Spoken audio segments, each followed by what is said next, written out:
ગણેશોત્સવ ભારતના સૌથી મોટા અને લોકપ્રિય તહેવારોમાંનો એક છે, જેને ઉત્સાહ અને શ્રદ્ધા સાથે ઉજવવામાં આવે છે। આ ઉત્સવ કુલ 10 દિવસ સુધી ચાલે છે। કહેવાય છે કે આ 10 દિવસ દરમિયાન ઘરમાં ગણપતિ બાપાની સ્થાપના થાય છે અને ભક્તો પૂરા મનથી જો પૂજા અર્ચના કરે છે તો તેમની તમામ મનોકામના પૂર્ણ થાય છે। પરંતુ પ્રશ્ન એ છે કે ગણેશ ચતુર્થીને 10 દિવસ સુધી જ કેમ મનાવવામાં આવે છે? ચાલો જાણીએ। धार्मिक मान्यताओं अनुसार गणपति जी ने विघ्नहर्ता और शुभारंभना देवता मानवामां આવ્યા છે। માનવામાં આવે છે કે બાપા આ 10 દિવસ સુધી ભક્તોના ઘરમાં વિરાજમાન થઈને સુખ સમૃદ્ધિ અને સદભાગ્ય પ્રદાન કરે છે। પુરાણોમાં વર્ણન છે કે ભગવાન ગણેશનો જન્મ પણ ભાદ્રપદ શુક્લ ચતુર્થીએ જ થયો હતો। તેથી આ દિવસથી શરૂઆત થાય છે અને 10મા દિવસે અનંત ચતુર્દશી પર વિસર્જન થાય છે। 10 દિવસ પાછળ ઐતિહાસિક કારણ ઇતિહાસકારો માને છે કે ગણેશોત્સવને 10 દિવસ સુધી મનાવવાની પરંપરા પેશવા કાળથી ચાલી આવી છે। પછી સ્વતંત્રતા સેનાની લોકમાન્ય બાલ ગંગાધર તિલકે આ ઉત્સવને જન આંદોલન અને એકતાનું માધ્યમ બનાવ્યો। તેમણે આને ખાનગી પૂજાથી બહાર કાઢીને જાહેર ઉત્સવનું સ્વરૂપ આપ્યું, જેથી લોકો મોટી સંખ્યામાં એકત્ર થાય અને સામાજિક એકતા વધે। ત્યારથી ગણેશોત્સવ 10 દિવસ સુધી જાહેર રીતે મનાવવામાં આવવા લાગ્યો। 10મો દિવસ વિસર્જન કેમ થાય છે?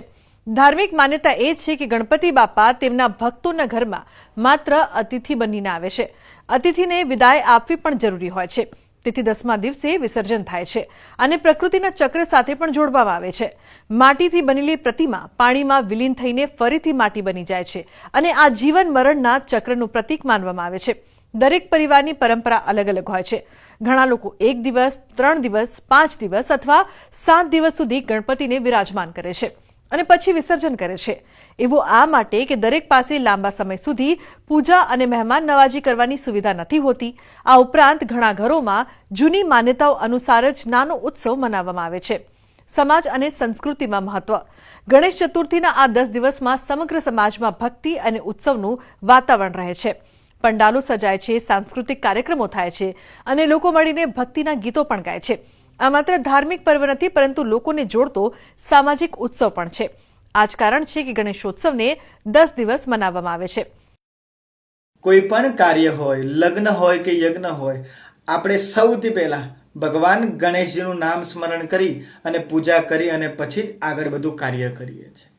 ભગવાન ગણેશજીની પૂજા થકી તમારી 10 દિશાનો જે વિઘ્ન છે એ દૂર થાય છે। પુરાણો અનુસાર લખ્યું છે કે એક દિશાના દેવ એક 10 દિવસ ભેગા થાય એટલે કહેવાય કે ચતુર્થીથી લઈ અને અનંત ચતુર્દશી સુધી આ 10 દિવસ જે ભગવાન ગણેશજીની ઘરે રાખી અને નિત્ય સેવા પૂજા કરે છે, એના 10 દિશાઓમાંથી વિઘ્નોનો નાશ થાય છે। જ્યોતિષશાસ્ત્ર અનુસાર ચતુર્થીથી લઈ અને 14 સુધીનો જે સમય છે એ ક્યાંક ને ક્યાંક ચંદ્રબળ પ્રમાણે અઘરો હોય છે। આવા સમયમાં ભાદરવા માસમાં જો તમે સામૂહિક રીતે ભક્તિ કરો છો તો તમારો જ્યોતિષ ગ્રહ પ્રમાણે પણ શ્રેષ્ઠ રીતે તમને સુખ શાંતિ અને સમૃદ્ધિની પ્રાપ્તિ થાય છે। આપણી પાસે 5 જ્ઞાનેન્દ્રિય છે અને 5 કર્મેન્દ્રિય છે।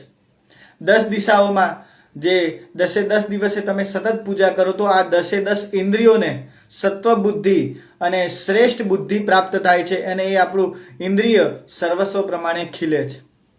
ખાસ કરીને તમે આ ઉત્સવને આનંદપૂર્વક એટલે કહેવાય જાહેર સ્થળમાં ઉજવો, જેથી કરી અને સમાજ સમરસતા પ્રસરે અને ભગવાન ગણેશજીની જે મહત્વની વાત છે કે ક્રોધ ઉપર વિજય અને કોઈ પણ કાર્ય કરવું તો માત્ર ને માત્ર પોતાની બુદ્ધિ લગાવીને કરવું તો આપણને કોઈ વિઘ્ન આવતું નથી અને વિઘ્નેશ્વર આપણને સદબુદ્ધિ આપે છે। તો આજના મારા આ અહેવાલમાં બસ આટલું। ફરી મળીશું એક નવી અને મહત્વપૂર્ણ જાણકારીની સાથે, પરંતુ આ વિડીયોને આપ ખાસ લાઈક કરજો અને વધુમાં વધુ શેર કરજો। નમસ્કાર।